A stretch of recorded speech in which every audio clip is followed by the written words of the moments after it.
Rumors have been circulating that many of those missing in Maui may have actually been children. There was a viral post that I believe got deleted on Reddit that said that many of these kids were at home or by themselves while their parents were at work. But when the fires hit, these children may have lost their lives. We're now hearing from, I believe actually the governor, that many of those missing, still 850, may be children, and it is horrifying. There's a lot of blame to go around. Everyone's pointing the finger. And I don't blame Joe Biden for a wildfire. Disasters happen. Now, I do think that Joe Biden's response has been rather awful, to be completely honest. Now, more than ever, you need leadership with an event, with a tragedy like this. And we have this clip posted by the Post-Millennial.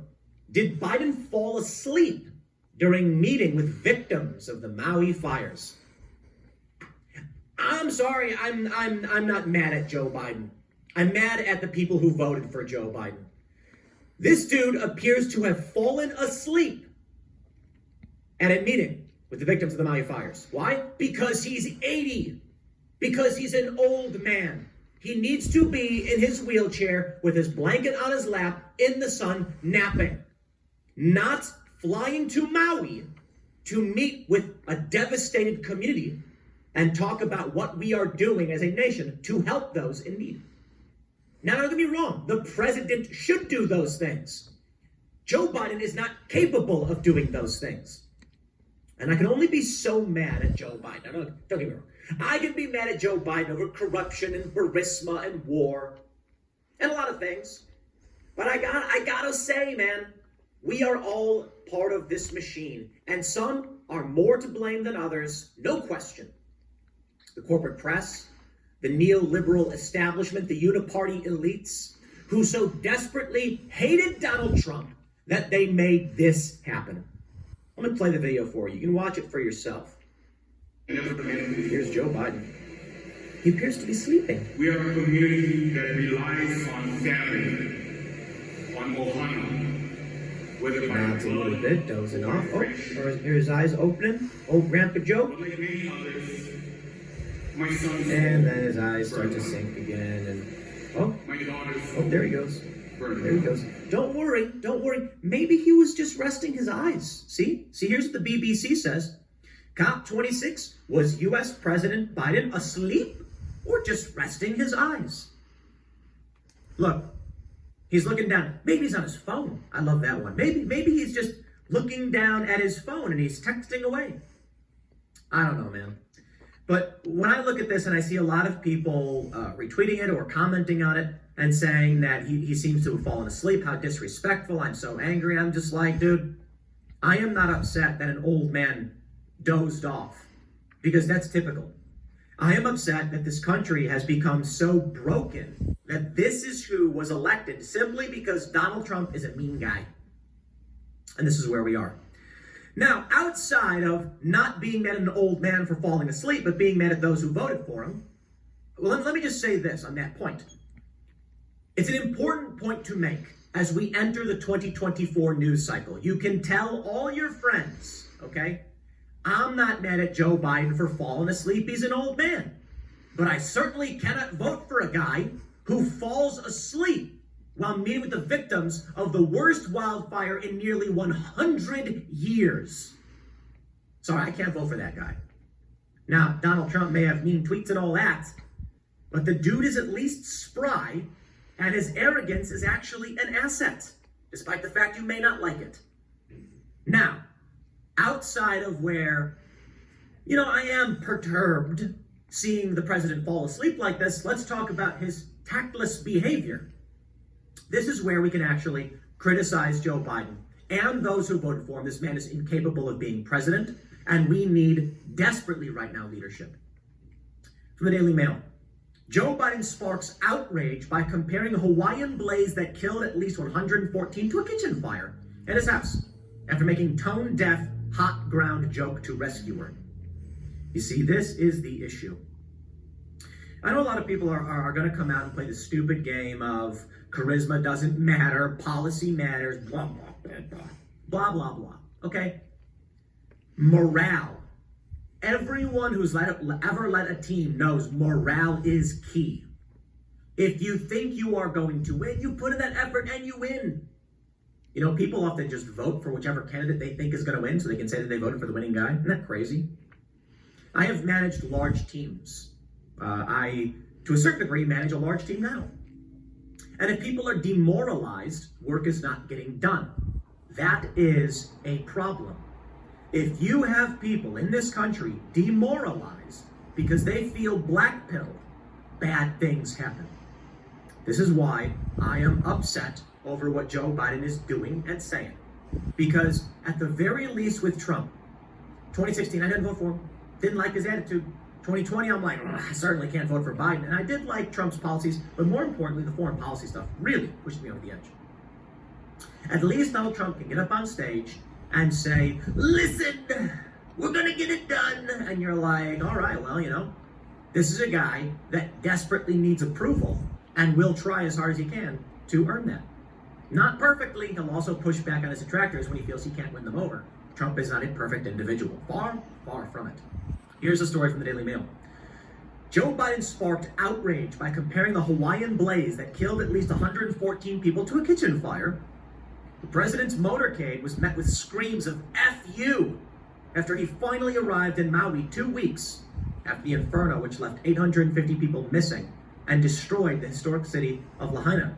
Biden compounded the anger in a garbled, meandering speech about the deaths of his wife and daughter in 1972, before comparing the horrific blaze to a kitchen fire at his Delaware home in 2004.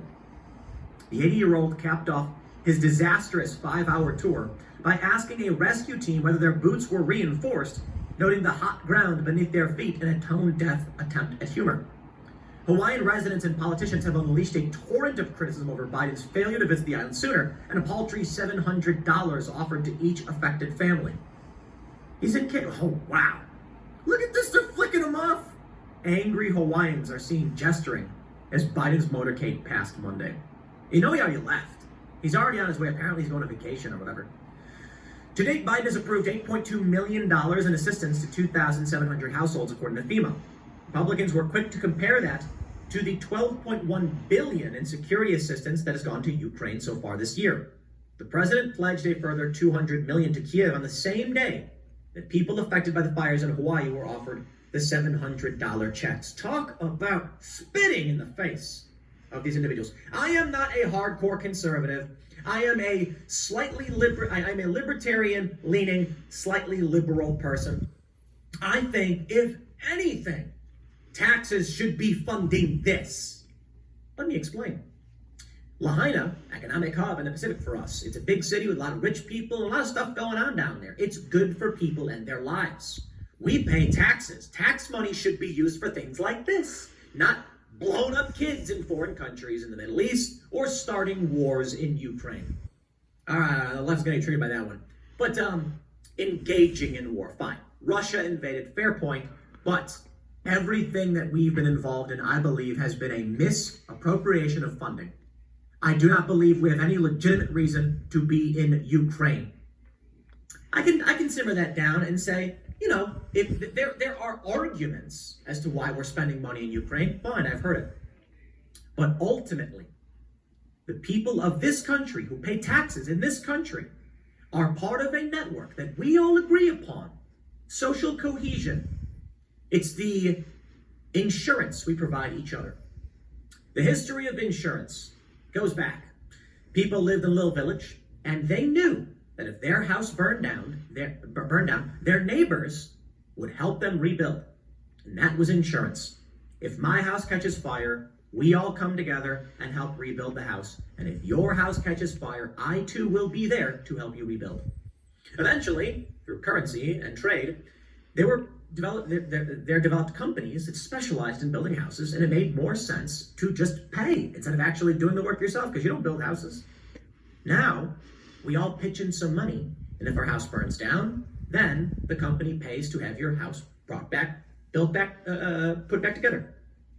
That's how insurance comes to be. That's what I see with taxes. I'm not the biggest fan of the high taxes we pay across the board, but so long as we are, I would like to see all of my tax revenue going into the pockets of those whose lives were disrupted, who lost loved ones, and are trying to get back on their feet. Some of these people are well off and maybe don't need the money in the same way, right? Somebody who only owns that house and that was their entire net worth, like, let's get them their house back. Let's figure this out. Rest assured, ladies and gentlemen, your money will be going to Ukraine instead. Biden's visit was always going to be contentious, with some bemoaning his decision not to visit earlier and to opt to spend time at the beach. Others wanted him to stay away so resources weren't pulled from search and rescue. The president was criticized before his visit for failing to give the wildfires sufficient attention and accused of a sluggish response to the crisis. Last weekend, when asked as he left the beach in Delaware for his response to the fires, Biden replied, no comment. He also appeared to forget the name of Maui, repeatedly referring to the fires blazing on the Big Island. On Thursday, an emotional Ella Sable Takdaren fought back tears as she told how she felt like the mainland was not treating her family like American citizens. It's really affecting me because where's the president? I mean, aren't we Americans too? We're part of the United States. Why are we getting put in the back pocket? Why are we being ignored? Oh, it's worse than that.